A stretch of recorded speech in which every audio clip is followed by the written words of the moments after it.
Εγκέφαλος από Daewoo Matiz, 800 κυβικά βενζίνης, στη διάγνωση βλάβη immobilizer, το αυτοκίνητο δεν παίρνει μπρος. Τον έχουμε εδώ πέρα τον εγκέφαλο, να τον ξεκλειδώσουμε ώστε το αυτοκίνητο να πάρει πάλι μπρος. Κάνουμε backup όλα τα δεδομένα του.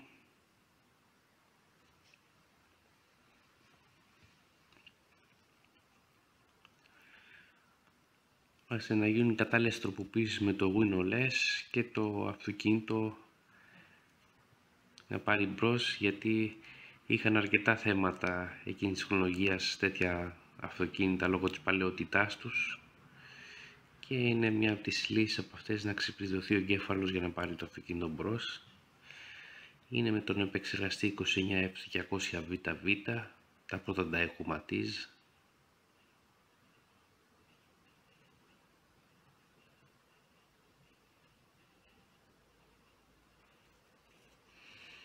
Ωραία, πάμε να κάνουμε backup τα αρχεία του. Έχω δημιουργήσει φάκελο εδώ πέρα νωρίτερα. Εδώ πέρα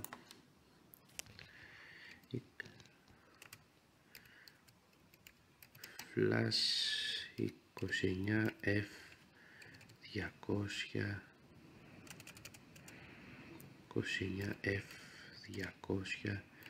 VV.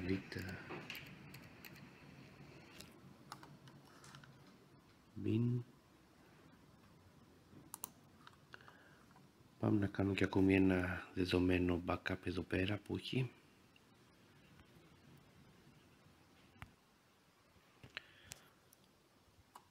Η μικρότερη μνήμη δεν χρειάζονταν να γίνει κάποιο backup. Πάμε να δούμε τώρα το αρχείο μας εδώ πέρα. Εδώ είναι ένα πεντακάθαρο εργοστασιακό αρχείο από αυτόν τον εγκέφαλο Kemsko από Daewoo Matiz. Εδώ πέρα είναι όλα τα σηριακά νούμερα αυτού του εγκεφάλου, Kemsko DW3, στα οποία θα γίνουν κατάλληλες τροποποίησεις με το WinOS ώστε το αυτοκίνητο να ξαναπάρει μπρος πάλι.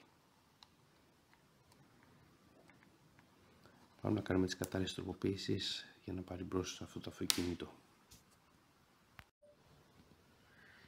Επεξεργαστήκαμε κατάλληλα το αρχείο για να κάνουμε κατάργηση του immobilizer σε αυτό το εγκέφαλο Kemsko από το Daewoo Matiz.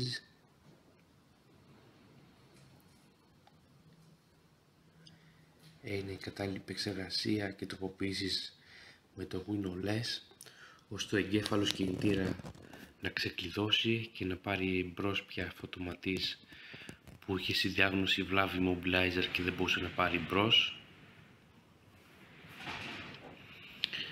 Είναι ο Kemsko D3 εγκέφαλος από Daewoo Matiz 800 κυβικά που συναντούσαμε στην περίοδο 2000 μέχρι 2006, ένας μαύρος εγκέφαλος με διπλή φύσα.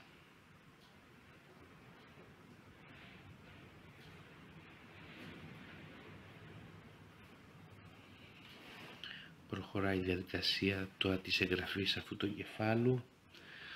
Έχει πολύ γνωστό τσιπάκι, πολύ γνωστό κεντρικό επεξεργαστή 29F200VV.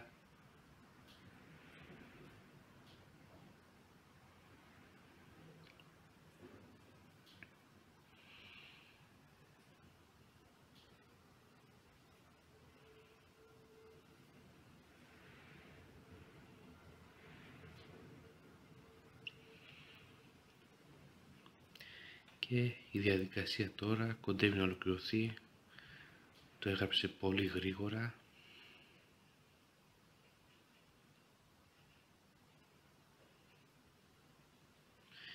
Η διαδικασία ολοκληρώθηκε επιτυχώς και ο εγκέφαλος είναι έτοιμος να κουμπώσει πάνω στο αυτοκίνητο και να πάρει μπρος. Συναντούσαμε επίσης και ενταγωματίζ έπειτα και χεία κυβικά τρικίνητα από το 2005-2006, είτε με την ονομασία ενταγωματίζ είτε με την ονομασία Chevrolet Matiz. Είναι ο ίδιος εγκέφαλος. Πάλι είχαμε προβλήματα και με εκείνα, με προβλάψεις immobilizer. Μπορεί να γίνει πάλι η ίδια διαδικασία, ξεκλείδωμα εγκεφάλου και να πάρει μπρος το αυτοκίνητο πάλι. Κουμπώνει πάνω στο αυτοκίνητο και παίρνει μπρος όταν έχουμε βλάβη στη διάγνωση, βλάβη για immobilizer. Αν δεν γράφει στα συγκεκριμένα μοντέλα βλάβη για immobilizer, τότε υπάρχει κάποια άλλη βλάβη στο αυτοκίνητα αυτά. Όπως παράδειγμα αντλία βενζίνης ή ρελέ αντλία βενζίνης ή και άλλα πολλά πράγματα βλάβες.